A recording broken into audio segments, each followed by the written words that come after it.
안녕하세요. 출발 증시와이드 2부 시작하겠습니다. 이 삼성전자 4분기 실적 발표를 두고 업계가 뒤숭숭한 모습을 보이고 있습니다.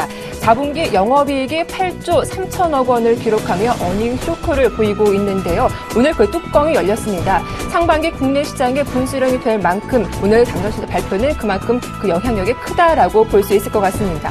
삼성전자 실적 발표와 그에 따른 전략과 앞으로 주가 흐름에 대해서 자세하게 전략 짜보는 시간 준비했습니다. 오늘 바로 기자 연결해 보도록 하죠. 서울경제신문 증권부의 송주희 기자 연결해 보겠습니다. 안녕하세요. 네, 안녕하세요.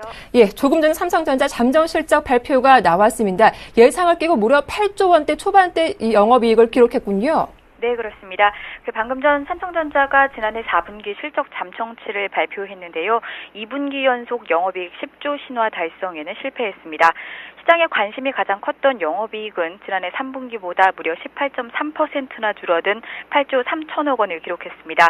매출액은 0.14% 감소한 59조 원을 기록했습니다. 분별 수치는 좀 더 살펴봐야겠지만 스마트폰 시장 성장 둔화에 따른 IT 모바일 부문의 부진과 특별 성과급이라는 일회성 비용, 여기에 환율 악재 등이 더해지면서 예상치를 한참 밑도는 성과가 나왔다는 분석입니다. 삼성전자는 지난해 3분기 영업이익이 10조 원을 돌파하면서 분기 사상 최고 실적을 기록한 바 있는데요. 4분기 영업이익에 대한 국내 증권사들의 추정치 역시 지난해 11월까지는 10조 원대를 유지하다 지난달부터는 각종 우려와 악재가 반영되며 9조 원대로 내려앉았습니다. 이런 가운데 외국계 증권사인 BNP 파리바와 크레디트 스위스, 바클레이즈 등은 새해 들어 잇따라 삼성전자의 4분기 영업이익 추정치를 8조 원대로 하향해 연초 주가의 발목을 잡기도 했습니다. 시장에선 삼성전자 실적을 둘러싸고 9조 원대의 국내 증권사와 8조 원대의 외국계 증권사가 대결을 하는 구도가 형성되기도 했는데요. 결국 외국계가 좀 더 높은 적중률을 기록한 셈이 됐습니다. 삼성전자는 국내 증시 대장주로서의 상징성과 함께 상장사 실적의 상당 부분을 차지한다는 점에서 이달 말까지 이어질 대형주들의 어닝 시즌 투자 심리에도 상당한 영향을 미칠 전망입니다. 특히 그동안 전체 상장사들의 영업이익 추정치가 잇따라 하향 조정돼 왔다는 점에서 삼성전자발 실적 쇼크는 다른 업종과 종목으로 전이될 수도 있을 것이라는 우려가 커지고 있습니다. 오늘 나온 실적은 연초 잠정 수치이기 때문에 삼성전자는 이달 말 정확한 실적을 다시 한번 발표합니다. 말씀 잘 들었습니다. 고맙습니다. 네. 예, 지금까지 서울경제신문 증권부의 송주희 기자와 함께했습니다.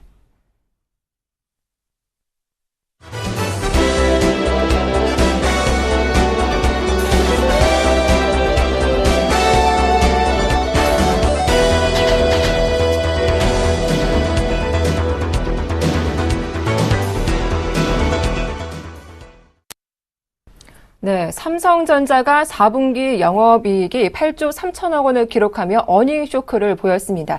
지난해 3분기에 이어 최대 실적을 기록하기에는 좀 어렵다라는 게 이미 중론이었죠. 이 관건은 9조 원을 넘느냐 아니면 그보다 못한 실적을 기록하느냐였는데 예상보다 한참을 밑돈 실적을 발표했습니다. 자세한 분석 들어보도록 하겠습니다. 키움증권 IT섹터의 이재훈 연구원 연결해 보겠습니다. 안녕하세요. 네, 안녕하십니까. 네, 삼성전자 잠정 영업이익이 8조 원대 초반을 기록했습니다. 어떻게 평가하시나요? 네, 일단은 시장에서 예상하는 것보다 훨씬 못 미치는 그런 수준이라고 보시면 될 것 같고요. 기본적으로 봤을 때 이제 무선 사업부의 영업이익이 감소하는 거는 어쩔 수가 없는 것 같고, 그 외에 이제 시장의 예상을 크게 하회한 부분이 이제 디스플레이 부분이라고 판단을 하고 있습니다. 반면에 이제 CE 부분 같은 경우는 이제 연말 특수 효과로 이제 3분기 대비해서는 이제 크게 실적이 좋아진 걸로 지금 파악이 되고 있는데, 전체적으로 봤을 때 일단은 IM 부분의 이익 기여도가 상당 부분 차지하고 있었기 때문에 그쪽의 영향이 크지 않았나 그렇게 판단을 하고 있고요. 전사적으로 봤을 때 그 특별 상여금 이슈라든지, 그리고 이제 동계올림픽을 앞두고 이제 마케팅 비용 이제 충당금 이슈, 그리고 애플과의 그 특허 소송 관련해서 충당금 이슈도 작용을 하지 않았나 그렇게 판단을 하고 있습니다. 예, 그렇다면 최근 원화 강세가 좀 지속된 것도 이런 잠정 실적에 부정적인 영향을 미쳤겠군요. 네, 맞습니다. 환율도 이제 무시 못하는 그런 부분 중에 하나고요. 네, 알겠습니다. 연구원님 리포트를 보니까 2014년 올해 삼성전자 영업이익 전망치를 기존 42조 원에서 40조 원으로 대폭 하향 수정하셨던데 특히 전통적으로 1분기에는 좀 호실적이 나와줘야 하는 건데 4분기보다 좀 못한다면은 올해 삼성전자 실적 전망은 어떻게 점치고 계신 겁니까? 예, 일단은 저희는 아직까지는 이제 연간 2014년도 연간 영업이익 전망치 40조 원을 유지하고 있는데 기본적으로 봤을 때 저희가 추정치를 내렸을 때 가장 큰 이유가 그 4분기 실적에서 하회를 했던 부분인데요. 그 디스플레이 쪽에서 일단은 올해 연간으로 봤을 때도 2013년도보다 이렇게 좀 안 좋은 흐름이 나오지 않을까 그렇게 보고 있습니다. 가장 큰 이유는 이제 LCD 쪽의 그런 업황은 계속 안 좋은 흐름이 나타나고 이쪽에서는 특히나 그 일본과의 그런 경합도가 높은 부분이기 때문에 엔저에 따른 그런 영향도 크게 나타나지 않을까 그렇게 판단을 하고 있기 때문입니다. 더불어서 이제 그 아몰레드 부분이 아무래도 그 디스플레이 사업부의 실적을 계속 견인했던 모습이 나타났는데 올해부터는 아무래도 그 무선 사업부 쪽에서의 그런 마진 스퀴즈라든지 그리고 일본 경쟁사들의 그런 약진에 따라서 디스플레이 전반적으로 봤을 때 좀 안 좋은 흐름이 나타나지 않을까 그렇게 판단을 하고 있습니다. 그래서 그쪽에서 그 삼성 디스플레이 쪽의 그런 영업이익을 좀 많이 하향한 측면이 있고요. 반면에 이제 반도체 쪽에서는 업사이드가 남아있다고 보고 있습니다. 이렇게 반도체 업황이 기존에 저희가 낙관적으로 예상을 했는데도 불구하고 그것보다 더 좋은 그런 흐름이 나타나고 있고요. 그래서 메모리 쪽 사업부의 그런 실적 모멘텀은 계속 이어질 수밖에 없다. 그렇게 판단을 하고 있습니다. 반면에 이제 반도체 사업부에서 시스템 LSI 쪽이 이제 2013년도에 상당히 안 좋은 그런 실적을 나타냈는데 올해 같은 경우에는 2014년도 같은 경우에는 그런 파운드리 고객 다변화라든지 그런 효과가 이제 긍정적으로 이렇게 반영이 된다고 하면은 충분히 업사이드 요인이 될 수 있다. 그렇게 보고 있습니다. 그리고 이제 IM 사업부 같은 경우에는 이제 스마트폰의 그런 프리미엄급 스마트폰의 그런 경쟁 심화가 계속 지속될 수밖에 없기 때문에 이런 중저가로 이렇게 라인업을 계속 지속적으로 확대시키면서 어느 정도 그 탑라인의 그 수량적인 측면에서는 계속 성장을 할 수가 있겠지만 전체적인 그 블렌디드 ASP 측면에서는 이제 비우호적인 그런 흐름이 나올 수밖에 없기 때문에 아무래도 2013년도보다는 영업이익 규모가 조금 줄어들 수 있지 않을까 그렇게 보고 있습니다. 그래서 전체적인 그 영업이익은 40조 원으로 추정하고 있는데 주가적인 측면에서 봤을 때는 지금 어느 정도 그 삼성전자의 그 4분기 실적이 이렇게 안 좋을 거라는 전망이 나오면서 많이 빠진 상황이고 글로벌 그 IT 기업 대비해서 그 밸류에이션 측면으로 봤을 때도 상당히 낮은 수준, 그러니까 저평가를 받고 있는 상황이기 때문에 어느 정도 지금 4분기 어닝 쇼크로 인해서 어느 정도 조금 더 추가 하락에 대한 그런 가능성을 열어둬야 되겠지만 충분히 이제 반등할 수 있는 그런 상황이 나오지 않을까 그렇게 판단하고 있습니다. 예, 일단 추가 하락이 불가피하다라는 말씀을 해주셨는데요. 일단 리포트에서 보니까 기존 전망도 210만 원에서 이 주가가 195만 원으로 제시하셨던데 투자 의견 그래도 여전히 매수셨더라고요. 일단 130만 원대 주가 어제 어렵게 회복을 했는데 조금 더 추가적인 조정이 이어질까요? 어떻게 보시나요? 예, 추가적인 조정은 불가피하다고 보고 있고요. 지금 상황에서. 그래서 어느 정도 지금 밸류에이션 매력이 지금 부각되고 있는 국면이기 때문에 그렇게 큰 폭의 조정보다는 이제 다시 이제 반등할 수 있는 그런 시점을 좀 찾아야 되는 시점이 아닌가 그렇게 보고 있습니다. 일단 뭐 스마트폰과 디스플레이 쪽으로 실적 우려를 좀 키웠지만 반도체 부분으로 실적을 상회할 수는 없을까요? 어떻게 보시나요? 예, 방금 말씀드렸다시피 이제 반도체 쪽에서 지금 뭐 저희 추정치 자체는 그 시스템 LSI 쪽하고 그러니까 메모리도 그렇지만 시스템 LSI 쪽을 이제 상당히 보수적으로 잡은 측면이 있는데 이쪽에서 그 파운드리 고객 다변화 효과가 어느 정도 이렇게 가시화된다고 하면은 충분히 상향될 여지가 있다고 보고 있습니다. 네. 자, 또 한 가지 이제 IT 업계 대축제라고 할 수 있는 CES 2014가 개막했는데 이 삼성전자 그 자리에서 어떤 모멘텀을 기대해 볼 수는 있을지 CES에 대한 모멘텀은 어떻게 분석하시는지요? 그 CES 같은 경우에는 이제 삼성전자가 이제 전략적으로 그 UD/TV 쪽에 이제 좀 전략적으로 가세를 하지 않을까 그렇게 보고 있고 이쪽 시장에서 이제 좀 어느 정도 다시 이제 가전 사업부의 그런 그 경쟁력을 좀 만회할 수 있는 그런 계기가 되지 않을까 그렇게 보고 있습니다. 네. 자, 다시 좀 실적으로 돌아와서 삼성전자 영업이익이 좀 많이 부진하게 발표가 됐는데 그에 따른 스마트폰 부품주에 대한 투자 의견도 궁금합니다. 최근 들어서 파트론 등이 신저가를 기록하기도 했는데요. 이러한 스마트폰 부품주에 대한 투자 의견은 어떻게 전망하시는지요?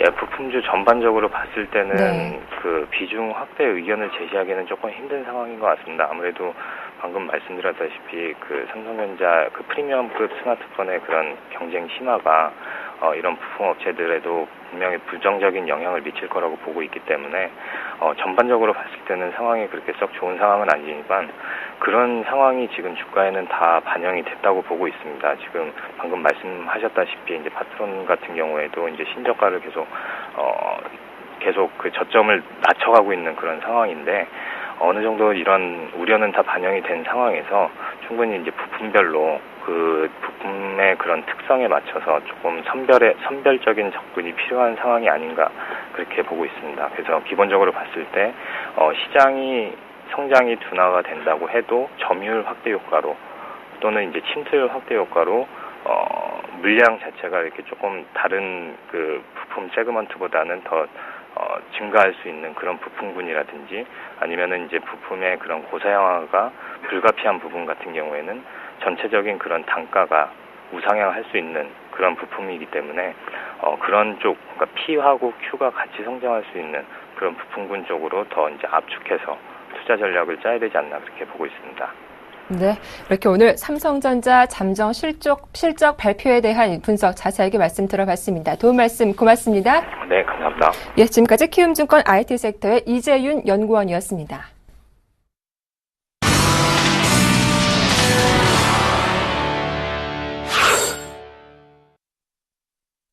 네, 전일장 리뷰와 오늘장 프리뷰 시간으로 이어가 보겠습니다. 화면 함께 보시죠. 네, 먼저 전일장 리뷰입니다. 최희승 차장은 $1 환율 반등 좋은 시그널이었지만 거래대금이 부진했던 것은 좋지 않다라고 하셨고요. IM투자증권의 정영훈 팀장은 현대차가 일단 크게 반등한 가운데 삼성전자가 7거래일 만에 반등 성공한 부분이 포인트였다라고 정리했고요. 동보증권의 김혜란 연구원, 외국인 3거래일 만에 순매수했지만 반등은 제한적이었다라는 분석과 함께 동보증권 김현겸 주식팀장은 경기 민감주 실적 우려가 지속되고 있지만 대표업 쪽의 반등은 이어질 것이다라는 의견 제시했습니다. 유진투자증권의 안상현대리는 외국인 기관 눈치 보기 모두 진행되고 있다라고 리뷰하셨죠. 오늘에 있을 삼성전자 잠정 실적 발표 이후 수급 방향을 체크해 봐야 할 것 같습니다. 네, 오늘장 프리뷰 살펴보겠습니다. 최희승 차장은 $1 환율 변화, 거래대금 증가에 주목을 해보자라는 의견이었고요. IM투자증권의 정영훈 팀장은 삼성전자 실적 발표 이후 좀 주목이 집중될 것이다. 방향성이 판걸음 날 것이다라는 분석과 함께 동보증권 김혜란 연구원 어닝시즌 돌입했다. 하반 경제성이 유효할 것이다라는 의견. 동보증권 김현경 주식팀장은 코스닥 LED, 태양광 등 테마주의 단기 트레이딩 해보자라는 의견 발표했고요. 유진투자증권의 안상현 대리는 삼성전자 실적 발표 이후 코스피 1950선 지지 여부가 주목한다라는 의견이었습니다. 네, 오늘 순서는 IM투자증권의 정영훈 팀장과 함께 살펴보겠습니다. 안녕하세요. 네, 안녕하세요. 네, 삼성전자 잠정 실적 발표가 거의 어닝 쇼크 수준이었습니다. 먼저 오늘장 시장 흐름 어떻게 전망하시나요? 네, 아무래도 오늘은 이제 시장의 이목이 이제 삼성전자 실적 발표에 이제 주목이 되어 있는 상황이었는데요. 알다시피 지금 조금 전에 삼성전자가 잠정 실적을 발표를 했습니다.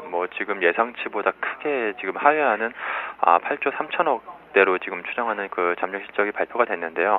아시다시피 지금 국내 대부분의 이제 증권사에서는 한 9조 원대를 예상을 했었었고, 이제 외국계 쪽에서만 이제 8조 원대를 예상을 했었는데, 역시나 지난번과 마찬가지로 이제 외국계 쪽에 좀 이제 의견이 좀 맞았다라고 좀 볼 수가 있겠습니다.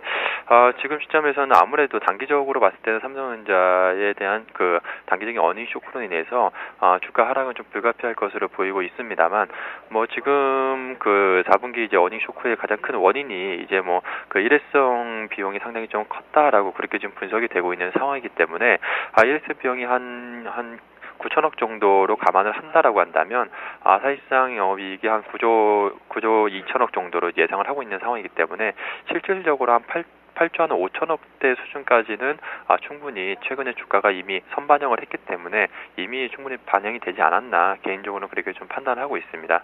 그렇기 때문에 단기적으로 금일 같은 경우 어느 시장이 좀 눌릴 수가 있지만 오히려 다른 관점에서 봤을 때는 120만 원대 현재 구간에서라면 충분히 이제는 분할적인 매수 관점으로도 한번 바라볼 필요성이 있지 않을까 그렇게 좀 판단을 하고 있습니다. 아무래도 최근에 그 나왔던 리포트 중에서 노무라 증권에서 나왔던 리포트가 개인적으로는 상당히 좀 공감이 좀 많이 갔던 리포트였는데요.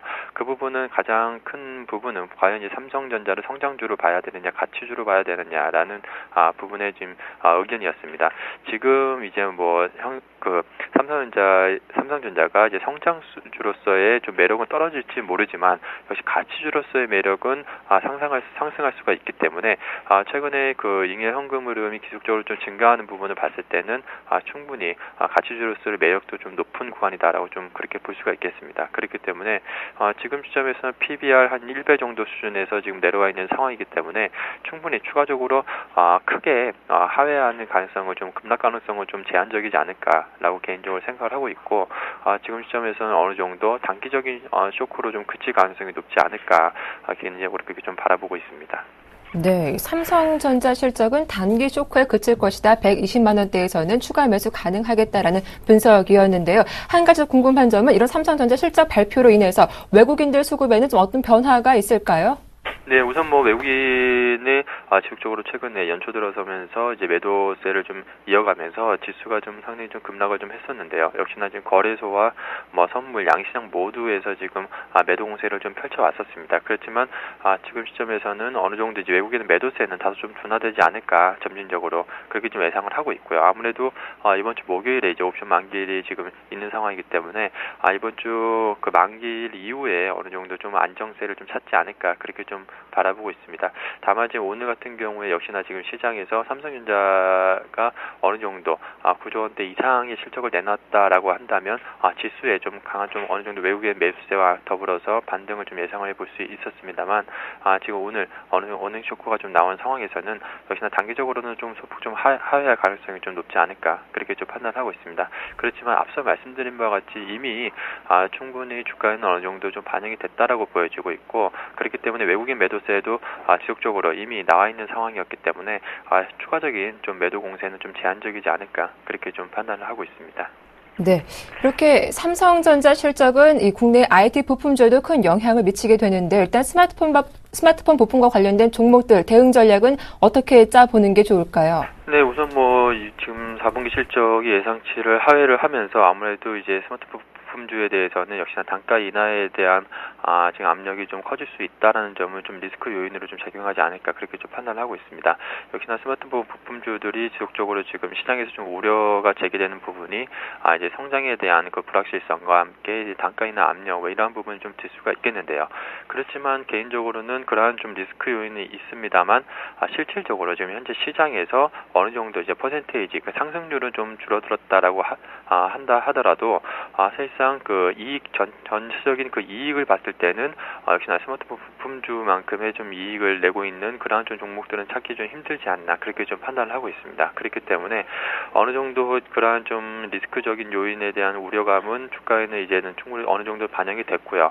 역시나 대표적인 부품주라고 할 수 있는 파트론이라든가 KT 바텍 이런 종목들이 최근에 주가가 상당히 좀 크게 좀 하락을 한 만큼 지금 시점에서는 어느 정도 다시 한번 기업의 본연의 가치에 대해서 상당히 투자를 할 만한 그러한 좀 시기가 아닌가 그렇게 좀 판단을 하고 있습니다. 사실상 이익률에 대해서 어느 정도 이익 감소세는 좀 나타나고 있지만 전체적인 전반적으로 시장 상황을 봤을 때는 역시나 비교 우위를 좀 점하고 있는 상황이기 때문에 지금 이제 크게 좀 우려할 부분은 좀 아니지 않나 그렇게 좀 판단하고 있고요. 역시나 단기적으로는 어느 정도 주가가 좀 추가적인 좀 하락은 할 수 있습니다만 중장기적 관점에서 봤을 때는 현재의 구간이 분명히 좀 저가의 좀 매수의 기회로 작용하지 않을까 개인적으로는 그렇게 판단을 하고 있기 때문에 어느 정도 좀 큰 그림을 보시고서 좀 길게 좀 투자하신다면 충분히 좀 현재의 밸류에이션 구간이다라고 한다면 저가 매수에 좀 한번 노려보는 것도 좋은 좀 투자의 그런 좀 기회가 아닌가 그렇게 좀 판단을 하고 있습니다. 네, 저가 매수 기회로 활용을 해보자 IT 부품주에 대한 전략까지 세워봤습니다. 지금까지 정영훈 팀장과 함께했습니다. 도움 말씀 고맙습니다. 네, 고맙습니다.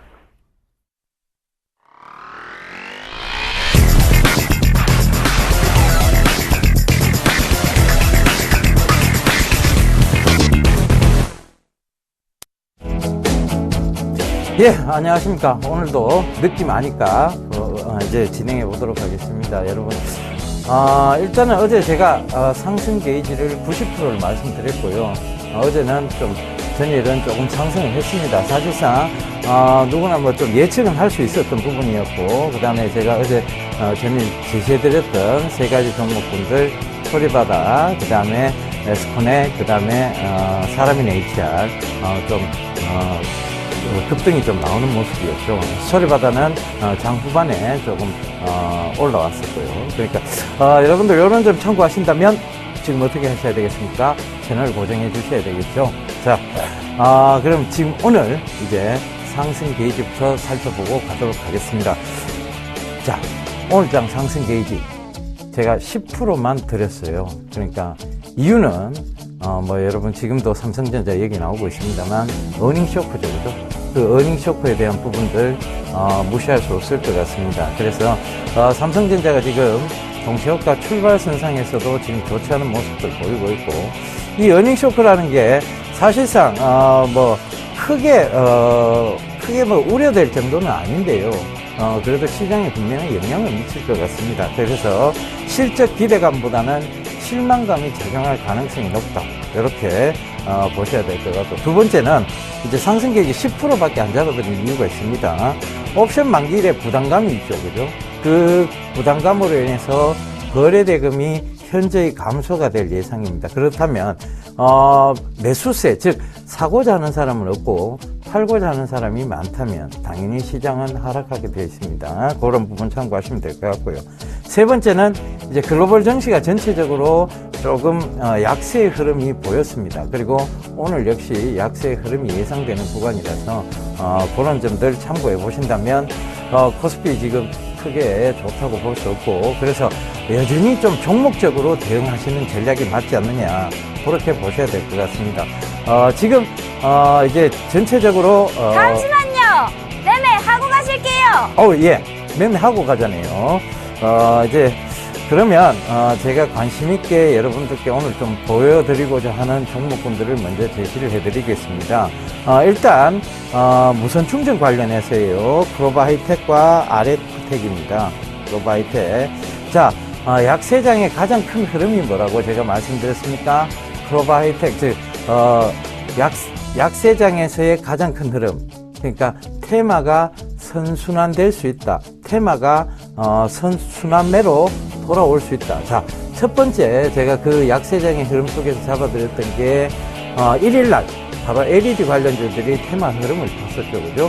그 다음에 1일날이 아니죠, 2일날이네요. 2일날 테마의 흐름, 그 LED가 테마의 흐름을 탔었고, 3일날이 바로 태양광주가 어떤 테마의 흐름을 탔었죠. 그리고 이제 전일 이제 비트코인 관련주라든가 이런 약세장에서는 이런 테마성 재료들이 흐름을 탑니다. 그래서 그런 재료들의 흐름 속에서 지금 차트 분석상 또 맥점이 와 있을 만한 자리들이 있는 것이 바로 크로바이텍, 즉 요 무선 충전 관련주, 그 다음에 RF텍, 그죠? 크로바이텍하고 RF텍, 그죠? RF텍. 그 다음에 이런 종목군들 조금씩 눈여겨보셔야 될 것 같고, 그 다음에 한솔테크닉스, 캠트로닉스, 코디에스 뭐 이런 종목들 다 같이 좀 눈여겨보셔야 될 것 같습니다. 그래서 이런 종목군들도 좀 눈여겨보시기를 당부드리겠고요. 일단 지금 시장이 장 개시가 얼마 남지 않았네요. 일단 전체적으로 삼성전자의 IT 부품주들 살펴보도록 하겠습니다. 예. 잠깐만요. 삼성전자 지금 마이너스 1.22% 정도로 출발할 것 같습니다. 네, 전체적으로 지금 IT 부품주들이 많이 지금 빠지고 있는, 그래서 약보합을 나타내고 있으니까 여러분들 오늘 시장 조금 조심해서 접근하셔야 될 것 같습니다. 자, 오늘 계속 보면 전체적으로 자동차 쪽도 현대차는 괜찮은 반면에 지금 자동차 부분들 기아차가 이제 목표가를 하향을 했죠. 그러다 보니까 기아차의 어떤 목표가들이 하향되고 그러면서 굉장히 좀 많은 지금 조선주들도 좋지 않습니다. 자, 이제 장계시 보면서 또 말씀드리도록 하겠습니다. 5, 4, 3, 2, 1.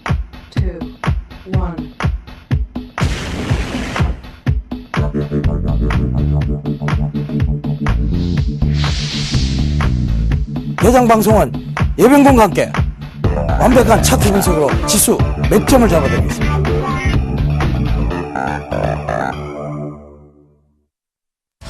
예, 장이 이제 시작됐습니다. 자, 삼성전자 지금 0.69% 정도 하락한 130만 원 미만에서 이제 출발이 됐습니다. 일단 그런 점 지금 살펴보자면 여러분 전체적으로 보면 특히 약세장의 어떤 모습을 오늘 보일 것 같습니다. LG전자 역시 좋지 못하고 그 다음에 시총 상위 종목들이 지금 전체적으로 지금 좋지 못한 모습들입니다.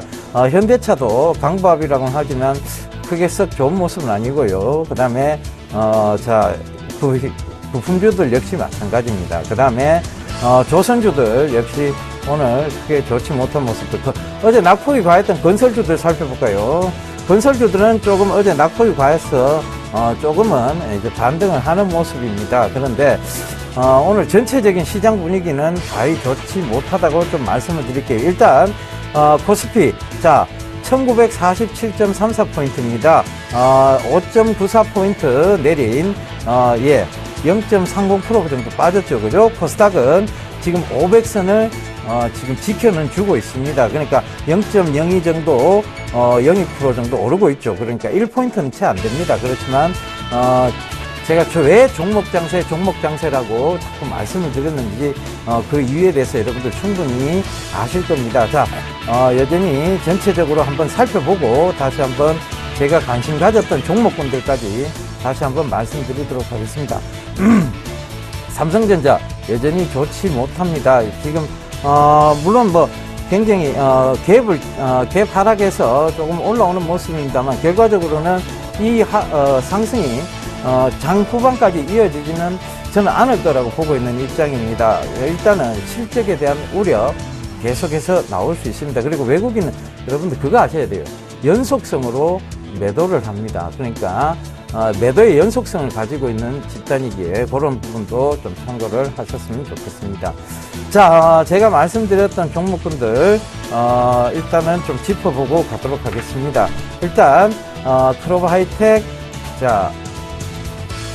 크로버 하이텍 지금 시초가에서는 조금 플러스권으로 올라오고 있습니다. 그러니까 크로버 하이텍 조금 괜찮은 모습들 보이고 있고요. 그 다음에 차트상으로도 지금 올라오는 구간, 즉 우리가 올라오는 구간에서 잡을 때는 어딜 잡아도 무릎이라고 말씀을 드렸죠. 그죠? 그런 부분들 참고하셨으면 좋겠고, RF텍도 지금 RF텍은 조금 시초가에서 조금 빠졌네요. 그런데 크로버 하이텍, RF텍 요 같은 이제 테마로 묶여있는 종목이라고 보시면 될 것 같습니다.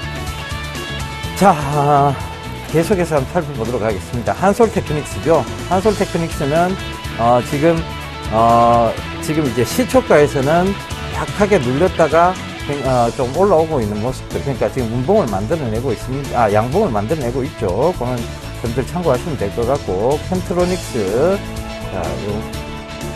요 부분도 좀 살펴보겠습니다. 캠트로닉스는 제가, 캠트로닉스 역시 이제 양봉을 만들어내고 있고요.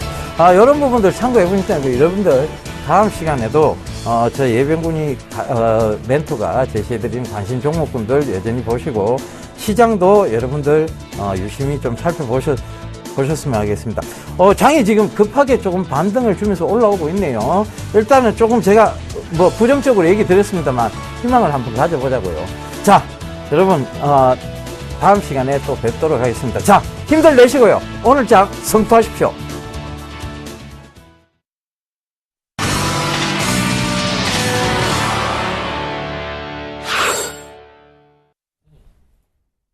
네, 삼성전자의 어닝 쇼크 영향에도 불구하고 오늘 국내 증시는 반대 움직임이 나오고 있습니다. 외국인의 매수세가 오늘 강하게 들어오면서 코스피, 코스닥 지수는 이 상승 흐름이 이어지고 있는데 코스피 지수가 현재 0.19% 오르면서 1956포인트 지나가고 있고요. 코스닥 지수도 501포인트대 거래가 되고 있습니다. 엔화 강세 영향으로 어제 니케이 지수가 2% 넘게 하락세를 보였습니다. 특히 수주 위주로 하락세가 나왔는데 오늘도 0.4% 추가 하락하며 출발하고 있습니다. 자, 원달러 환율 흐름도 체크를 해봐야겠죠. 어제 10원 이상 급등하며 1,060원대 중반까지 올라왔는데요. KB 외환선물의 정경팔 팀장님 연결해 보겠습니다. 안녕하세요. 네, 안녕하세요. 네, 어제 골드만삭스가 기준금리 인하 가능성을 제기하며 급격한 변동이 생겼습니다. 오늘 출발은 어떻게 나오고 있습니까? 네, 오늘 서울시장은 어제 손가락이 50전 하락한 1,064원 90전에 개장을 했고요. 개장 이후에는 개장가를 저점으로 1,066원 90전까지 상승한 후에 이 시간 현재는 다시 반락하면서 1,064원 80전 개장가 수준에서 거래가 진행이 되고 있습니다. 달러 환율은 어제 장중 1,067원 70전까지 상승하는 강세를 보인 이후에 지난밤 여객시장에서는 큰 움직임을 보이지 않으면서 약보합세에 머물렀습니다. 어제 저녁에 발표된 미국의 경제 지표들은 혼조세를 보였는데요. 미국 경제 70%를 차지하고 있는 12월 서비스업 지표는 전월 대비 부진한 반면에 11월 공장 주문은 전월 대비 상승하는 모습을 보였습니다. 이 때문에 증시는 조정을 보였고요. 외환시장에서는 달러화가 미 경제가 완만하게 성장할 것이라는 전망을 반영하면서 주요 통화 대비 약세를 보였습니다. 달러원이 어제 급등세를 보인 이후에 오늘과 내일은 다소 쉬어가는 흐름이 예상이 되고요. 그렇지만 미 연준의 의사록이 공개된 이후에 열리는 목요일 장부터는 다시 달러화가 강세를 보일 가능성이 있겠습니다. 미 연준의 의사록 공개를 통해서 과연 테이퍼링의 결정이 압도적으로 이루어졌는지 아니면 상당수의 반대 의견이 있었는지에 따라서 달러와 강세의 정도가 달라질 수 있겠습니다. 만약 미 연준 의사록이 달러 강세 요인을 제공하지 못할 경우는 시장은 금요일에 발표되는 미국의 12월 고용지표에 따라서 방향성을 잡을 것으로 보이는데요. 어제 저녁에 발표된 미국의 서비스업 지표가 전월 대비 부진한 모습을 보였습니다만 서비스업 지표의 세부 항목인 서비스업 고용지수의 경우 전월 대비 상승했고요. 서비스업 고용지수와 월간 고용지표와의 상관성이 매우 높다는 점에서 12월 고용지표가 호조를 보일 것으로 예상이 되고요. 이 경우 달러화는 강세를 보일 것으로 전망해 볼 수 있겠습니다. 미 경제 지표가 호조를 보일수록 달러화가 자체적으로 강세를 보일 수도 있습니다만 미 연준의 테이퍼링이 강화될 것이라는 전망 때문에 증시가 조정을 보일 수도 있고요. 이 때문에 위험 회피성 달러화 강세가 유발될 가능성이 있다는 점에서 향후 달러화가 강세를 보일 수 있는 경우의 수는 더 많아졌다고 보겠습니다. 지난주 금요일과 어제 달러원이 급등했던 것은 바로 증시 조정에 따른 위험 회피성 달러 강세 요인이 크게 작용했다고 보고요. 특히 어제는 금년 이후 처음 개장된 일본 증시가 조정분을 뒤늦게 반영하면서 이에 반응하는 엔화가 급등하는 모습을 보였는데요. 어제 엔화가 급등세를 보이던 시점과 원화가 약세를 보이던 시점이 대략 일치했던 것으로 봐서 여객시장 참가자들이 일본 동경에서 달러 엔을 대규모로 매도하면서 동시에 서울에서는 달러원을 매수하는 크로스 거래를 펼쳤던 것으로 보여지고요. 환율 급등에 있어서 골드만삭스 보고서 자체가 준 영향력은 상대적으로 제한적이었던 것으로 저 개인적으로는 추정하고 있습니다. 오늘 시장은 이번 주의 주요 이벤트를 기다리면서 1,060원대 중반대에서의 횡보세를 보일 것으로 생각하고 있습니다. 네, 이렇게 외환시장 전망까지 말씀 들어봤습니다. 지금까지 KB 외환선물의 정경팔 팀장과 함께했습니다. 도움 말씀 고맙습니다. 네, 감사합니다.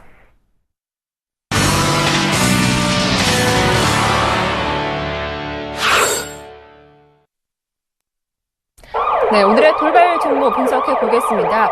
오늘 시장 무엇보다 키포인트는 삼성전자 주가 흐름이겠죠. 어닝 쇼크에도 불구하고 오늘 주가는 강보합세를 나타내고 있습니다. 현재 0.23% 오히려 오르면서 시장 대비 시초가 대비 강한 모습이 나오고 있고요. 바로 이어서 현대차 살펴볼 텐데 호주에서 역대 최대 판매를 기록했다는 소식에 개장부터 강한 흐름이 포착되고 있습니다. 1% 이상 강세가 나오고 있고요. 다음 살펴볼 종목은 LG전자인데요. CS 2014에서 G플렉스 이 공면 휘는 스마트폰 출시 기대감에 일단 주가가 선방하고 있는데 LG전자 향후 주가 흐름 어떨지도 분석해 보겠습니다. 자세한 분석은 메리츠 종금증권의 김근호 연구원과 함께 보겠습니다. 연구원님 안녕하세요. 네, 안녕하십니까? 네, 삼성전자 일단 오늘 강보합세로 돌아섰군요. 네, 맞습니다. 일단 삼성전자 실적 발표, 잠정치 발표가 났는데요. 일단 시장은 어느 정도 불확실성의 해소에 조금 더 무게를 두는 것 같다라는 말씀을 좀 드리고, 그에 따라서 좀 이 강보합 정도의 움직임을 좀 보여주는 것 아닌가. 일단 어닝 쇼크가 좀 나왔습니다. 이 영업이익이 8조 3천억 잠정 실적을 기록했다고 공시를 했는데, 작년 3분기가 10조 1,600억. 그러니까 작년 3분기보다 18.3% 정도 줄었다라는 보고가 됐고요. 일단 뭐 2013년 4분기의 매출은 59조 기록을 해서 전분기보다 매출도 0.1% 정도 감소를 했습니다. 그러나 일단 매출액은 뭐 전년 동기비는 어느 정도 좀 선방을 했다 그러나 전 분기, 그러니까 2013년 3분기에 비해서는 조금 뭐 줄어들긴 했지만 큰 차이는 없었다라는 말씀을 드리고, 일단 국내 증권사들은 9조대 수준의 영업이익을 좀 전망들을 했었고요. 외국계 쪽에서는 8조 뭐 후반대 정도의 영업이익 실적, 잠정 실적을 예상들을 했었는데, 일단 그보다는 굉장히 좀 잘 안 나왔다라는 말씀을 먼저 드리고, 주요 요인은 일단 성과급이 8천억 정도 지급이 됐습니다. 뭐 8천억, 9천억 얘기가 있는데, 일단 만약에 성과급을 안 준다라고 쳐도 영업이익이 9조 초반대 정도가 되기 때문에 일단 10조 대까지는 역시나 스마트폰의 어떤 이 정책 이 부분이 9조 대까지 좀 그러니까 성과급을 뺀 9조 정도의 영업이익을 좀 만든 가장 큰 요인이 아니었나라는 얘기를 좀 드리고요. 그러나 일단 전문가들 사이에서는 어느 정도 이 반도체 그리고 이 태블릿 쪽, 파운드리 쪽으로 선방을 하고 있기 때문에 충격은 그렇게 크지 않다. 조금 더 기다려봐야 된다라는 얘기들을 좀 하고 있고요. 그러나 중요한 것은 이 10조 원대의 실적을 기록할 당시에 이 스마트폰 시장의 어떤 활황, 이런 부분은 조금 이제는 어떻게 보면은 보수적으로 좀 봐야 되지 않나라는 말씀을 좀 드리고 싶습니다. 그래서 모르겠습니다. 10조 원대의 영업이익을 다시 기록할 수 있을지 없을지는 두고 봐야겠지만 10조 원대의 영업이익을 기록하는 것이 그렇게 쉬워 보이진 않는다라는 말씀을 좀 드리고 싶습니다. 일단은 뭐 이 불확실성이 해소됐기 때문에 너무 실적에 연연은 하지 말자라는 말씀을 좀 드리고요. 그 전에 오히려 주가에는 이미 좀 반영이 됐기 때문에 130만 원대 가격대가 바닥이 되지 않았나라는 말씀을 좀 드리고 싶습니다. 그래서 그런 부분들을 좀 주의하셔서 삼성전자를 좀 보시면 될 것 같고요. 삼성전자가 오늘 반등을 함으로써 시장 전체적으로도 좀 견조하게 오르고 있는 것 아닌가라는 말씀을 드리고, 현대차 같은 경우에는 이 뭐 호주 쪽에서 좀 잘 팔렸다라는 얘기들이 좀 있는 것 같습니다. 그로 인해서 오늘 현대차도 역시나 좀 강보합 정도의 움직임을 좀 보여주고 있는데, 중요한 것은 일단 뭐 전체적으로 시총 상위주의 종목들의 매기가 좀 오늘 들어오는 것 같고요. 역시나 뭐 불확실성이 해소됐기 때문에 이 전체적인 어떤 이 시총 상위주들의 중요한 이 매기가 좀 들어오는 것 아닌가. 역시나 외국계 쪽에서 좀 많이 들어오고 있다라는 말씀을 좀 드리고 싶습니다. 그래서 현대차 같은 경우에는 물론 이 내수 쪽에서도 내수 비중이 점차적으로 좀 줄어들고 있다라는 부분을 좀 말씀드리고 싶습니다. 그러니까 사실 과거에 뭐 현대차 기아차의 내수 점유율이 75% 정도가 잘 깨지지가 않았습니다. 근데 최근에 또 이 75% 선에 대한 이 하락, 그러니까 75% 선은 깰 수도 있다, 내수 점유율이, 이런 부분들이 좀 제시가 되고 있기 때문에 그런 부분들은 이 완성차 업체들 중장기적으로도 조금 보수적으로 봐야 되는 이유인 것 같고요. 또 한 가지 중요한 문제는 역시나 엔저 현상입니다. 우리나라 대한민국 자동차 업체들과 자동차 메이커들과 가장 강한 경쟁 관계에 있는 게 일본 외산 브랜드인데, 일본의 수출 경쟁력들이 올라오면서 결국에는 국내 완성차 업체들의 수출 경쟁력이 좀 줄어들고 있다. 이 부분이 좀 염려시 되는 부분들인 것 같고요. 그런 부분들을 좀 봤을 때는 보수적으로 당분간은 좀 봐야 되지 않나. 물론 뭐 엔화라는 게 뭐 상방이 없이 계속적으로 좀 엔저 현상이 발생되진 않겠지만 당분간 엔저에 대한 부분들을 대한민국뿐만 아니라 전 세계적으로 좀 용인을 해주고 있다면 보수적으로 좀 완성체 업체들은 봐야 되는 것 아닌가, 여러 가지로 좀 악재들이 있다라는 말씀을 드리고, 기술적으로는 일단 22만 원대가 어느 정도 좀 바닥권인 거는 맞는 것 같습니다. 그러니까 여기서 더 심각하게 좀 하방으로 빠질 가능성은 적어 보이는데, 중요한 것은 만약에 매수를 하더라도 상방에 대한 어떤 압력들이 많기 때문에 이런 부분들을 좀 주의하시라는 말씀. 그러니까 주가가 좀 옆으로 길 가능성들이 있다. 그리고 굉장히 좀 좁은 밴드 안에서 움직일 가능성이 굉장히 커 보인다라는 말씀을 드리고 싶고요. 마지막 종목은 LG전자인데, LG전자 같은 경우에는 이 G플렉스가 1분기 미국에서 좀 출시가 된다라는 소식이 들려오고 있는 것 같습니다. 올 1분기에 커브드 스마트폰이라고 하죠. 바로 이 LG G플렉스가 이 미국에서 판매한다고 7일에 밝혔고요. 이 AT&T, 스프린트, T모바일 등 3개 사업자를 통해서 미국 쪽에서 좀 출시가 된다고 합니다. 그래서 글로벌 공략을 좀 시작을 했기 때문에 이 부분에 대해서 조금 기대감들이 있다라는 말씀을 드리고요. 이 미국 상륙을 계기로 해서 글로벌 공략을 가속화하겠다. 그리고 차세대 스마트폰인 이 디스플레이로 평가받고 있는 이 커브드 이 디스플레이, 그 중에 이 G플렉스, 일단은 이 커브드 이 디스플레이 쪽에서는 LG전자가 좀 선점을 하겠다라는 의지가 굉장히 좀 강하게 보이는 것 같고요. 근데 중요한 것은 과연 LG전자가 삼성전자와 애플의 어떤 아성에 좀 도전을 할 수 있느냐, 이 부분을 좀 지켜봐야 될 것 같습니다. 일단 브랜드의 어떤 밸류 자체도 아직까지 삼성전자나 애플에는 조금 못 미치기 때문에 신상품이 좀 나온다고 해도, 차세대의 어떤 이 상품들을 먼저 선점한다고 해도 브랜드 인지도에 있어서 조금 약하지 않을까라는 말씀을 좀 드리고 싶습니다. 네, 알겠습니다. 이어지는 특징주 분석은 스튜디오에 나와 있는 골든 이글 투자문의 정태근 팀장과 함께 살펴보겠습니다. 먼저 팀장님 안녕하세요. 네, 반갑습니다. 네. 자, 오늘 시장의 삼성전자 이슈로 좀 시끄럽습니다. 삼성전자가 어닝 쇼크를 발표했지만 그래도 주가는 강보합하면서 선전하고 있는데요. 그에 따른 IT 부품주 흐름도 궁금하고요. 이어서 STX 중공업이 미라클 가스전 수주 소식에 급등세가 나오고 있습니다. 이틀째 오르고 있는 건데 어제도 가격 제한폭까지 오른 이후에 오늘도 갭상승 출발하고 있는 흐름이 포착되고 있습니다. 네, 다음 종목은 현대통신인데요. 주가가 급등락을 반복하고 있습니다. 정몽준 의원과 관련된 정치 테마주이기도 한데 일단 오늘 급등세가 또 나오고 있거든요. 이 자세한 흐름도 한번 짚어보겠습니다. 네. IT 부품주부터 갈까요? 예, 일단 삼성전자 실적 같은 경우에 스마트폰이라 봐야 되겠죠. 결국 네. 봐야 될 것 같은데, 그렇다면 그동안 반도체 섹터 같은 경우 DRAM 가격 상승으로 인해서 반도체 부분 같은 경우 실적이 3분기 정도 잘 나오지 않겠나 생각을 하고 있습니다. 그렇다면은 한 2조 정도의 영업이익이 발생이 되게 된다면 반도체 섹터의 어떤 모멘텀은 좀 지속이 되지 않겠나 생각을 하고 있고요. 어쨌든 삼성전자의 어떤 고민이란 것들이, 삼성전자 만약에 스마트폰이 없다면 거기에 대한 고민이 좀 이미 먼저 좀 나오는 것이 아닌가 좀 생각이 되고 있어요. 일단 그렇다면은 스마트폰 부품주들 같은 경우는 아무래도 파트너이 먼저 전일 같은 경우 상당히 많이 큰 폭으로 꺾였거든요. 그렇게 된다면은 일단 중저가판 중심이었던 납품 그리고 수주 이런 부분들 확대해 나가지 못하게 된다면은 아무래도 스마트폰 부품들 같은 경우 이후에 좀 힘들지 않겠나 좀 생각을 하고 있습니다. 그래서 향후의 어떤 성장성이라든지 실적이라는 부분들은 상당히 고민이 된다 좀 봐야 될 것 같고요. 하지만 반대로 반도체라든지 그리고 LCD 쪽은 아마 좀 관심을 좀 가져야 되지 않겠나 생각을 하고 있습니다.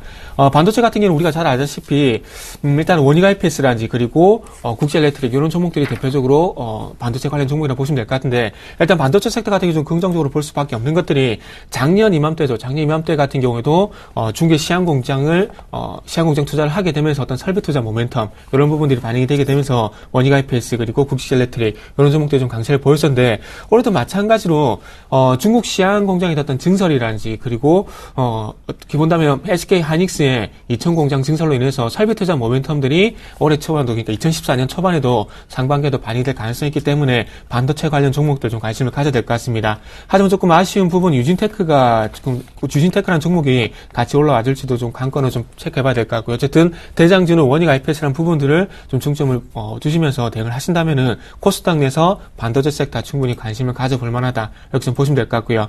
그 외 종목들은 향후의 흐름도 좀 지켜봐야 되지 않겠나 생각을 하고 있습니다.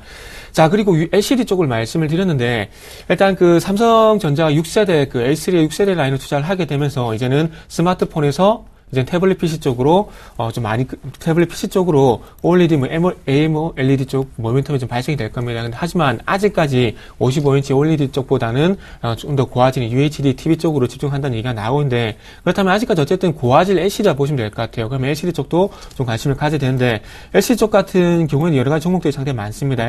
LIG, ADP라든지 그리고 LTC 그리고 우리NL 이런 종목들도 있을 것 같은데요.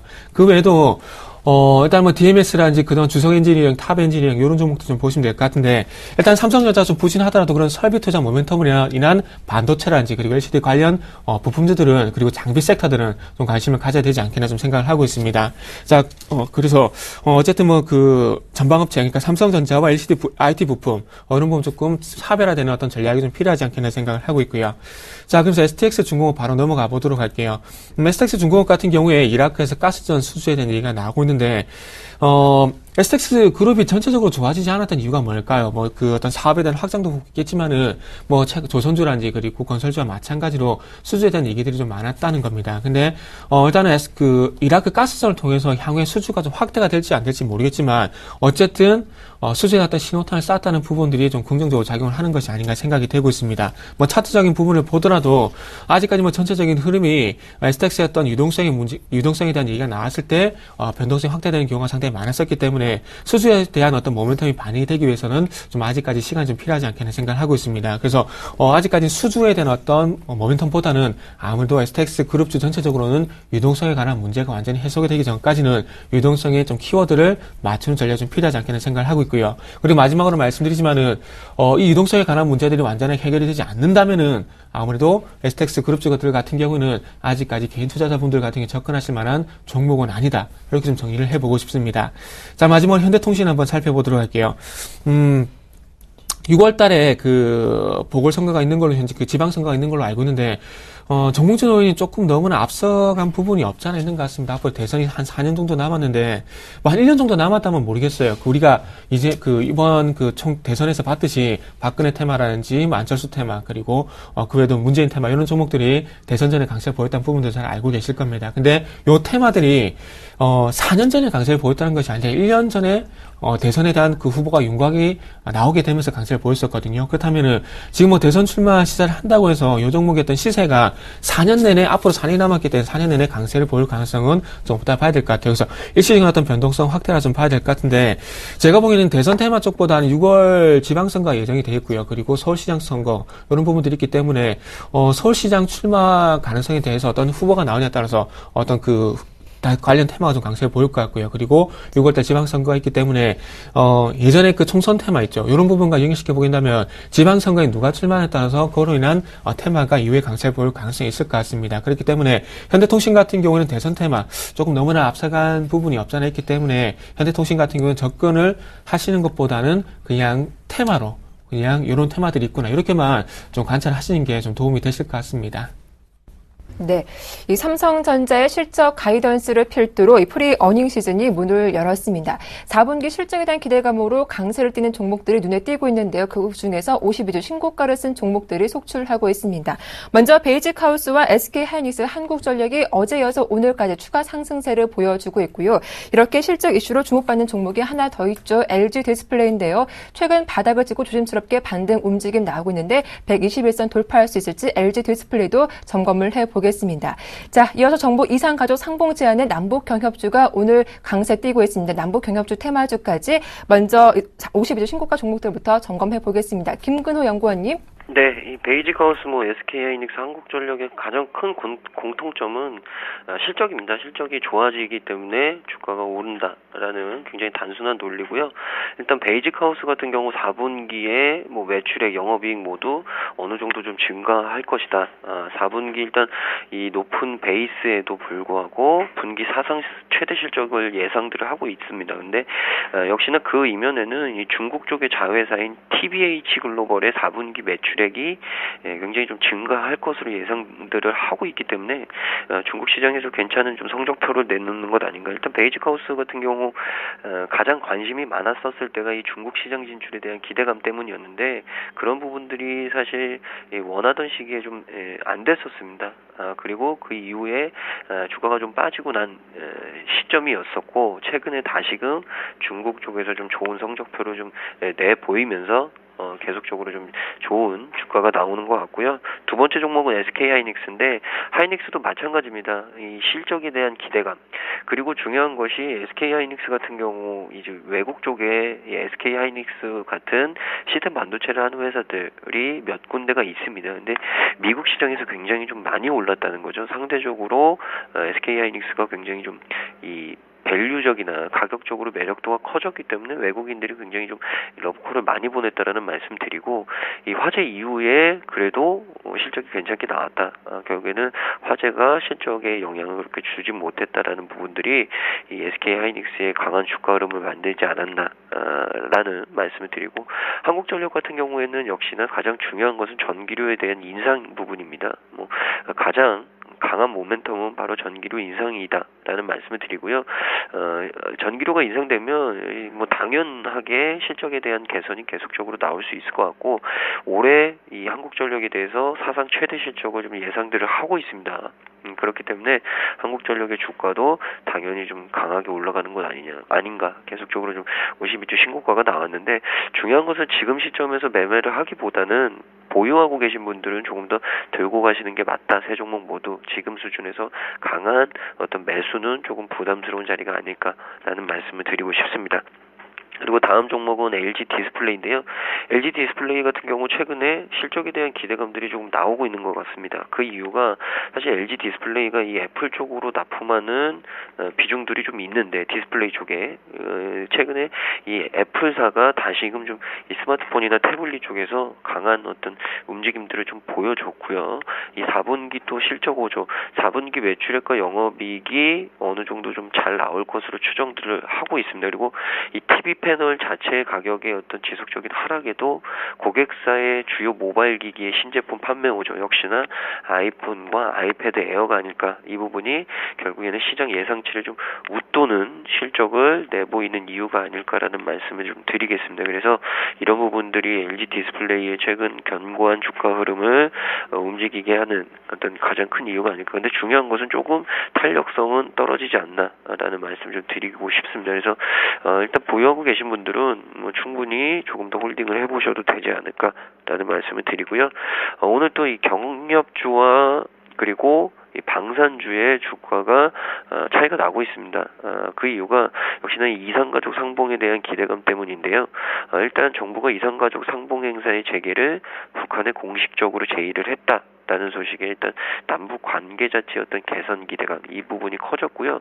그에 따라서 이 경제협력 관련주들이 급등을 하는 모습을 좀 보여주고 있습니다. 그래서 뭐 현대상선이라든지 에머슨 퍼시픽 같은 종목들이 오늘 좋은 흐름들을 좀 보여주고 있다라는 말씀을 좀 드리고요. 반면에 이 방산주들은 주가가 조금 빠지고 있다라는 말씀을 좀 드리고 싶습니다. 역시나 남북 관계가 개선이 되면 결국에는 이 방산주보다는 경협주가 훨씬 더 좀 주가가 상승될 가능성이 높고요. 이런 부분들이 이 이산가족 상봉이 과연 실제로 이루어지느냐 이루어지지 않느냐에 따라서도 다시금 한번 좀 들썩일 수 있지 않을까라는 말씀을 좀 드리고 싶습니다. 그래서 일단 이 이산가족 상봉 행사를 재개하고 이에 앞서서 이 문제를 논의할 적십자 실무 접촉을 오는 10일 판문점 북측지역 통일각에서 갖자라고 북한의 정부가 공식적으로 제의를 했기 때문에 이때 10일 이 적십자 실무 접촉 때 어떤 뉴스가 나오는지를 좀 봐야 될 것 같고요. 만약에 전격적으로 좀 이루어진다면 다시금 이 주가 반응은 경협주는 상승 그리고 방산주는 하락으로 갈 가능성이 높다라는 말씀을 드리겠습니다. 네. 자, 오늘 장소도 LED 관련 테마가 여전히 강세를 띠고 있습니다. 대장주인 서울 반도체가 올해 들어 무려 10% 이상 강세를 보였는데요. 오늘 바로 코스닥에서 시총 2위 자리를 탈환하기도 했습니다. 역시 4분기 실적에 대한 기대감 나고 있죠. 정태근 팀장님, 서울 반도체 흐름 어떻게 보시나요? 네. 일단 뭐 서울 반도체 대장주 강세를 보이고 루멘스라든지 루미마이크로 여러 네. 가지 뭐 LED 관련주들이 특히나 뭐 조명 관련된 조명 그 LED 패키지 업체들이 좀 강세를 보이고 있습니다. 특히나 루미마이크로 같은 게 상당히 좀 강세를 계속 이어지고 있고요. 하지만 제가 볼 때는 개인 투자자분들이 접근하기에는 루멘스, 서울 반도체만 충분히 접근하셔도 만약 LED 모멘텀이 올해 작용이 되게 된다면은 아무래도 큰 수익이 좀 나지 않겠나 생각을 하고 있어요. 아무래도 대장주인 서울 반도체가 얼마만큼 이 LED 관련 섹터를 강세 쪽으로 이끌어갈 것인가 상당히 중요할 것 같은데 일단 제가 생각하는 부분에서 중요한 부분이 자 일단은 그 2014년 그러니까 올해죠. 올해 그 예상 영업이익이 한 1,340억 정도? 그러니까 1,300억이나 한 1,400억 정도 얘기가 나오고 있던데 중요한 건 지금 어쨌든 5만 원의 돌파가 과연 이루어질 것인가 중요한데 2010년, 2012년도 서울 반도체였던 영업이익 그을 보게 된다면은 이때 당시 영업이익이 1,500억이었습니다. 그렇다면은 2010년, 2011년도에 그 1,500억 원의 영업이익이 나왔기 때문에 이 5만 원을 돌파하기 위해서는 인플레이션이란지 그리고 어떤 매출 물가 인플레이션 부분을 반영을 하게 된다면은 적어도 한 1,700억 정도 매출이 영업이익이 나와줘야 된다는 겁니다. 근데 지금 공교롭게도 그 2010년, 2011년과 같은 영업이익이 발생이 된다면은 과연 5만 원을 서울 반도체가 돌파를 할 수 있을까 그런 부분들이 좀 걱정이 되거든요. 그래서 서울 반도체가 아무래도 어떤 실적에 대한 부분들이 좀 더 상향 조정이 돼야 아무래도 제가 보기엔 5만 원 돌파를 하지 않겠나 생각을 하고 있습니다. 그래서 이런 부분들 먼저 좀 보시는 게 좀 좋을 것 같고요. 서울 반도체 같은 경우에 일단 영업이익적인 부분들을 봐야 될 것 같고 그 외에 어떤 패키지 섹터들 같은 경우에는 아무래도 서울 반도체보다는 어떤 수혜가 조금 더 크지 않겠나 생각을 좀 하고 있습니다. 그래서 루멘스라든지 좀 전에 말씀드린 뭐 금호전기라든지 루미마이크로 뭐 사파이어 테크놀로지 이런 종목들이 될 수 있을 것 같은데 이런 종목들 같은 경우는 아무래도 정부 정책 테마로 인해서 서울 반도체 대비해서는 조금 강세 테마성 흐름이 좀 지속이 되지 않겠나 생각을 하고 있습니다. 뭐 별개 전구가 퇴출이 되게 되면서 전체적 LED 조명을 뭐 교체한다는 얘기가 나오고 있다는 부분들은 이 교체 수요만으로도 충분히 영업이익 발생이 좀 가능하지 않겠나 생각을 하고 있고요. 그래서 그래서 결론을 한번 내보자면은 서울 반도체가 어떤 정고점을 돌파하는 그런 흐름을 나오게 된다면 어떤 LED 전체적인 어떤 섹터적인 흐름, 그러니까 주도 섹터, 주도 업종 이런 부분으로 대응하시면 되겠지만 만약에 서울 반도체가 5만 원을 돌파하지 못하게 된다면은 아무래도 정부 정책의 어떤 테마성 흐름으로 대응을 하시는 게 좀 맞지 않겠나 좀 이렇게 생각을 하고 있습니다. 네. 자, IT 업계 축제 CES 2014가 개막을 했습니다. 각종 전자제품들의 기술 흐름을 살펴볼 수 있기 때문에 이번 행사에 시장이 좀 주목하고 있는 이유이기도 한데요. 이번에 어떤 신제품이 공개를 앞두고 있는지 예상 수혜되는 종목은 어떤 것들이 있는지 정태근 팀장의 CES 예상 관련된 수혜주도 어떤 것들이 있을까요? 네. 이번에는 그렇게 기대가 되는 상품들이 없더라고요. 뭐 LG에서 네. 그 G 플렉스 뭐 커버드 폰 예. 이 부분이 나오긴 했는데 일단 플렉서블 같은 경우는 뭐 그 삼성전자 갤럭시 라운드를 이미 출시한 상황이기 때문에 일단 뭐 따라가는 입장이기 때문에 여기 기존의 어떤 커버드 폰, 플렉서블 핸드폰이죠. 플렉서블 스마트폰이 기존의 플렉서블 스마트폰 대비해서 얼마만큼 기술에 대한 혁신 이런 부분이 나오냐가 좀 중요한데 그런 부분들이 없다면은 조금 다시 한번 뭐 기존의 상품 기존에 나와 있는 스마트폰에 대한 확인 정도밖에 좀 안 될 것 같습니다. 그리고 지금 현재 그 중요한 것은 TV 쪽인데요. 네. 항상 뭐 TV가 어떤 신제품들이 상당히 많이 나왔었는데 이번에는 그렇게 기대할 만한 부분들이 뭐 제가 생각할 때는 없지 않겠는 생각이 들어요. 그러니까 지금 소니야 그 일본 쪽에서 지금 이제 AMOLED TV, 그러니까 OLED TV죠. 55인치 대형 패널인데 이쪽에 대해서 어떤 포기를 했다는 얘기가 나오게 되면서 삼성전자가 OLED 쪽보다는 UHD, 그러니까 LCD 쪽 TV에 초고화질 쪽으로 현재 집중한다는 얘기가 나오고 있습니다. 그래서 공면 UHD TV가 나온다는 얘기가 나오고 있는데 그렇다면 여기에 대한 어떤 그 시중의 가격 하락 그리고 중국 쪽 수요 증가를 하게 된다면은 요쪽 관련된 종목들 관심을 가져봐야 될 것 같아요. 제가 그 삼성전자 얘기를 드리면서 IT 부품주 섹터에서 LCD 관련주들 말씀드렸는데 그때 말씀드리니까 뭐 DMS라든지 LRG, ADP, 그 LTC, 우리 ENL 이런 종목들 말씀드렸는데 이런 종목들 중심으로 해서 그리고 지금 그 중국의 수조 LCD 공장을 현재 증설을 했죠. 그렇기 때문에 요 공장과 어떤 설비 투자와 관련된 종목들 쪽으로 제가 보기엔 좀 관심을 가지는 게 좀 좋지 않겠나 생각이 되고 있고요. 그리고 어떤 스마트카에 대한 어떤 그 얘기가 나오고 있는데 모르겠습니다. 그 예전에 유이벨룩스라는 종목 그리고 MDS 테크 이런 종목들이 현대차 어떤 스마트 기술이 들어간다는 얘기가 나오게 되면서 예전에 테마성 흐름이 강하게 좀 나왔었는데 과연 이번에도 그런 흐름이 나올지는 좀 더 지켜봐야 될 것 같아요. 그리고 현재 LG 쪽에서 스마트홈 서비스 거기에 대한 얘기도 나오고 있는데 중요한 그 스마트홈 서비스 같은 경우는 이전에 그 자인가요? 아파트 광고에서 어떤 유비쿼터스 시스템에 대한 얘기가 나오면서 충분히 예전에 모멘텀이 나왔던 부분들이 있습니다. 그렇기 때문에 이런 부분들이 얼마만큼 호재가 될지 모르겠어요. 그래서 이런 부분들이 실속으로 기존 어떤 그 메이크 아파트라고 하죠. 메이크 아파트에 많이 깔려 있기 때문에 테마가 될지는 좀 지켜봐야 될 것 같아서 대표적으로 뭐 코코미라는 회사가 지금 현재 테마성 흐름으로 강세를 보이고 있는데 뭐 아직까지는 뭐 그 확실하게 말씀드리신 부분들은 UHD TV 관련해서 한번 보시기는 좋지 않겠는 생각이 들고 있고요. 스마트폰 같은 경우에는 아무래도 그 LG전자가 얼마만큼 혁신적인 상품을 내놓냐에 따라서 테마가 형성이 될 가능성이 있기 때문에 스마트홈 그리고 플렉서블 스마트폰 그리고 스마트카 이런 부분들은 제가 보기엔 좀 더 지켜봐야지 관련 종목들의 어떤 테마 형성이 좀 가능하지 않겠나 생각을 하고 있습니다. 네, 일단 이번 CES 2014에서 초고선명 UHD 관련 테마주 한번 눈여겨보자라는 의견 들어봤는데요. 기사를 보니까 이번에 뭐 웨어러블 입는 기계도 나온다고 하죠. 김근호 연구원님, 이번 CES 2014 관전 포인트 짚어주시죠. 네, 일단 뭐 핵심 트렌드는 웨어러블 기기의 본격적인 경제, 그리고 디스플레이 자체의 어떤 대형화, 그리고 UHD TV 이 정도가 좀 트렌드가 될 수 있을 것 같은데요.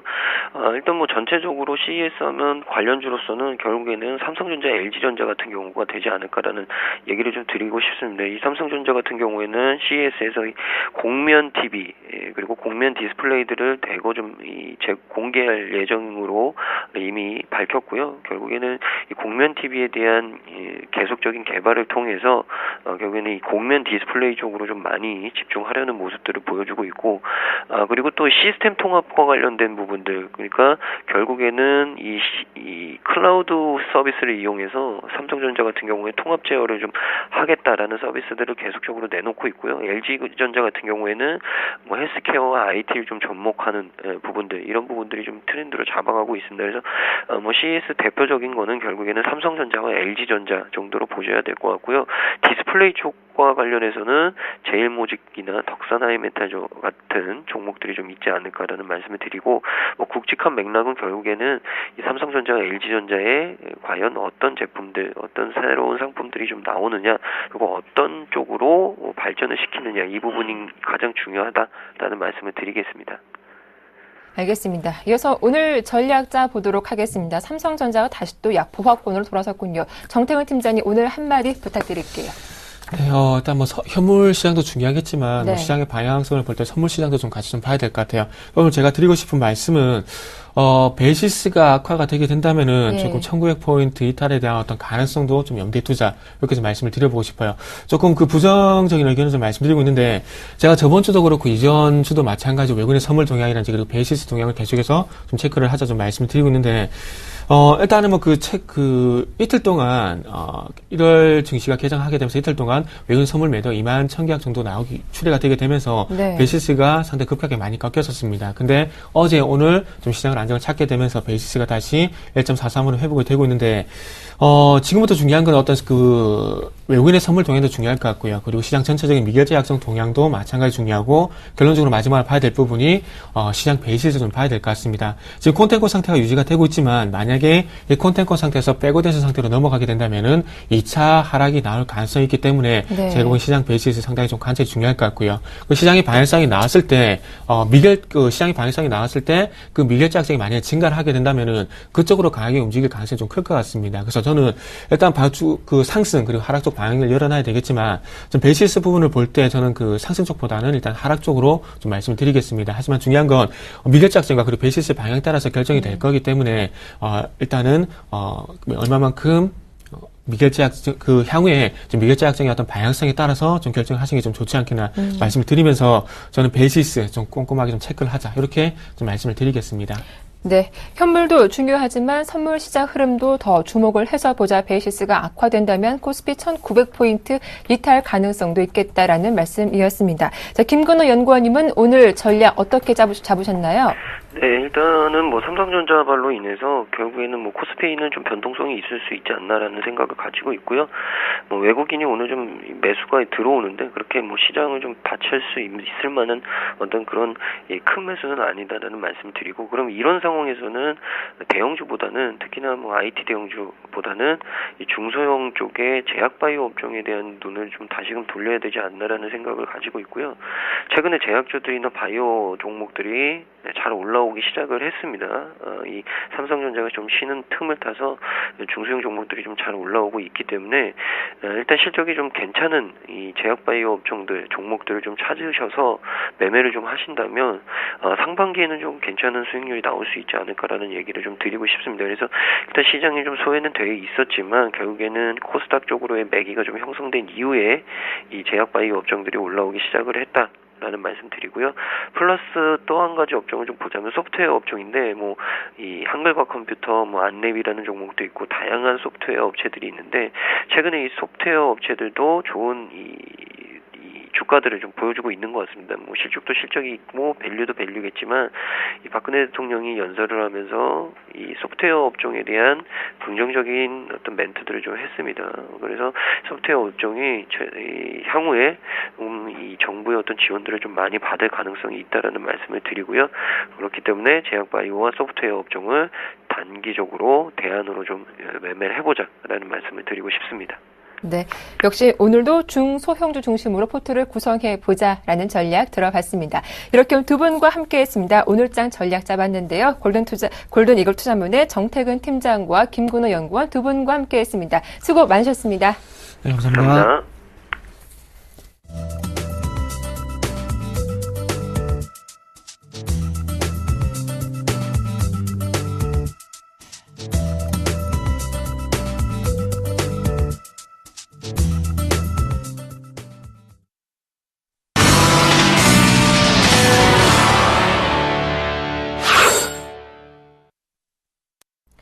네, 오늘 장은 장 초반부터 외국인의 선현물 동반 매수세가 강하게 들어오고 있습니다. 선물시장 동향과 전략자 봐야겠죠? 샘플러스 김도영 멘토 연결해 보겠습니다. 안녕하세요. 네, 안녕하십니까. 네, 어제 외국인의 선물 수급이 매도에서 매수로 집계되면서 소폭의 상승세가 나왔습니다. 어제 오전장 매수했다면 오후장에서는 좀 수익을 내셨을 것 같은데요. 오늘도 반등 시도가 이어질까요? 자세한 전략과 황금 라인 짚어주시죠.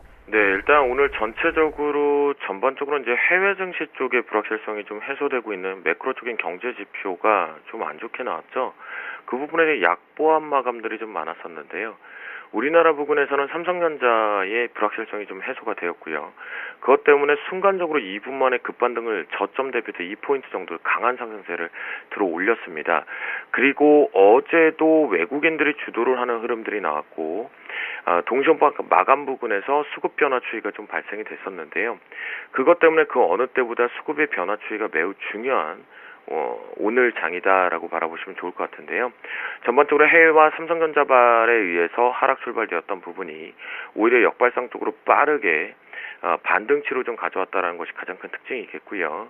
순간적으로 나왔기 때문에 하는 순간에 위로 좀 올라와서 고점에서 거래가 형성이 되고 있습니다. 현재 부근에서는 기관만이 나홀로 매도 출발 이후에 개인들이 합세하면서 매도 우위 쪽으로 잡혀 있겠고요. 외국인들만이 매수를 잡고 있는데 그 강도의 힘을 보면 프로그램은 잠시 뒤에 보여드리겠지만 전체적으로 상승 쪽의 힘 자체가 위쪽을 막아내는 힘보다는 조금 더 강한 것으로 보이면서 위로 지금 올라와 주고 있는 형태입니다. 옵션 시장 쪽에서는 콜옵션보다는 풋옵션 쪽의 움직임들이 좀 더 활발해지고 있는 상태겠고요. 특히 개인들 같은 경우에는 트레이딩 관점 쪽에서 이번 만기는 분명히 조용히 넘어가지 않을 것이라는 것은 누구나 좀 예측을 할 수 있는 위치입니다. 그만큼 3거래일을 놓고 보면 2거래일 동안 인위적인 자금의 습격으로 움직임이 컸기 때문인데요. 하지만 옵션 쪽의 콜옵션과 풋옵션 쪽의 추이에서는 전체적으로 시장에 대해서는 그 개인들은 자신들의 트레이딩 관점으로 들어온 거지만 메이저들은 이미 구축되어 있는 누적 포지션 쪽으로만 집중을 할 뿐이지 다른 새로운 포지션을 탄생시키고 있는 것은 아니다라고 말씀 좀 드립니다. 자, 프로그램 베이시스 그 어느 때보다 매우 중요합니다. 현재 차익과 비차익, 특히나 비차익 쪽에서 동반 매수세가 들어오면서 강하게 시장을 베이시스와 함께 위쪽으로 좀 당겨줬는데요.